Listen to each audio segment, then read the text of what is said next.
Hi, I'm Jordan Smith, and today I'm giving my speech on diet in Islam. I've been a vegetarian for the good portion of my life, and not necessarily for personal reasons, but I have a Muslim friend that anytime we go out to eat, it's always been an issue as to what she could order because there's so many prohibitions in the religion.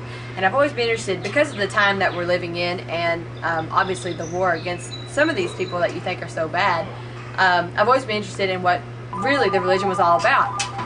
And so today we'll be talking about diet in Islam. This is a verse that prefaces all but one of the 115 surahs, which are considered chapters in the Quran, and it says, Allah, the most merciful, the most compassionate. These are given as a commandment that is meant to impact all facets of Islamic life. The edict influences their relationship with one another, their environment, and even going as far as impacting their relationship with their food and drinks. So, in the same way that their God is merciful and compassionate, so are the devout followers of the religion to be as well. According to Islam, Allah expects His followers to be obedient through means of charity, service, and compassion towards all of creation, including the animals, much in the same way, like I said, that their God is. The body is the warehouse of the soul for all of creation, and therefore the sanctity of the body should be maintained. Obviously, the best way to do this is through your diet and exercise. Here's just a verse from the chapter 2 in the Quran, and it says, He has only forbidden you dead animals, blood, the flesh of swine, and that over which other than the name of Allah has been invoked. Like I said, because the body has been the vehicle for which all things to serve Allah must be maintained, it is essential that a Muslim eat only of what the Quran prescribes as clean and pure. This verse is just one of many in the Quran that prescribes a Muslim to and what they should eat, and those are just the things that they cannot have. A Muslim should eat only what the Quran prescribes is clean and pure. Like I said, animals, blood, the flesh of swine, and that over which the name of Allah is invoked are prohibited, and we'll see why in the next few slides. It doesn't take a lot of knowledge about the religion to know that pork is prohibited within the religion of Islam, and here's just several reasons why. The pig is a dirty animal.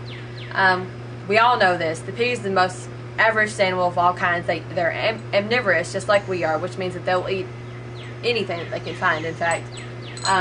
It harbors diseases and parasites. Like I said, if pigs are willing to eat their own excreta, then it's pretty sure thing that they're going to have germs and things harvested within their body. There's been several medical studies and university studies that say that the parasites that are found within the meat are very harmful to humans. It's not good for you.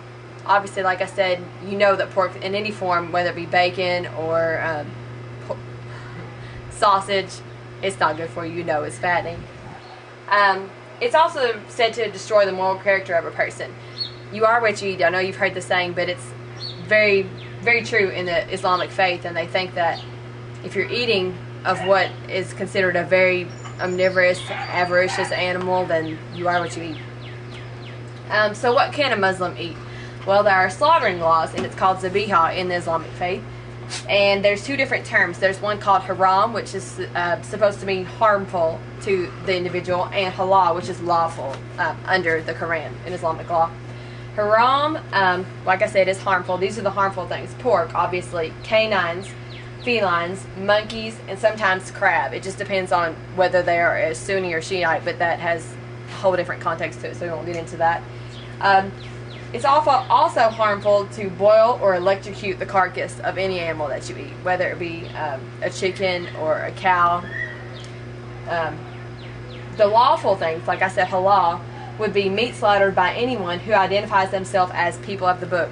And by people of the book, I do mean the people that identify God as the one and only God, as the true God. And according to the Islamic faith, Muslim, Christian, and Jews are people of the book. And so meat slaughtered by anyone who identifies themselves as people by the book that's lawful. They can eat meat that are slaughtered by people who identify themselves as such.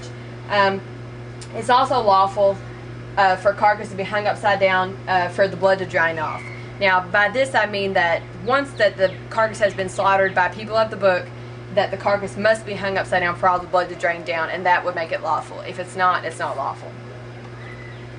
There's just one other thing that's prohibited as far as the diet for Muslims in the Islamic faith, and that is alcohol, which is the same in several other Christian traditions. The notion of alcohol is also addressed in the Quran and has been prohibited in the religious practice. There is no doubt that the harmful effects from drinking completely surpass the benefits, and therefore devout Muslims should never partake in any of this fashion. The effects are well known and exhibited within considerably within our society, so we know the effects of alcohol.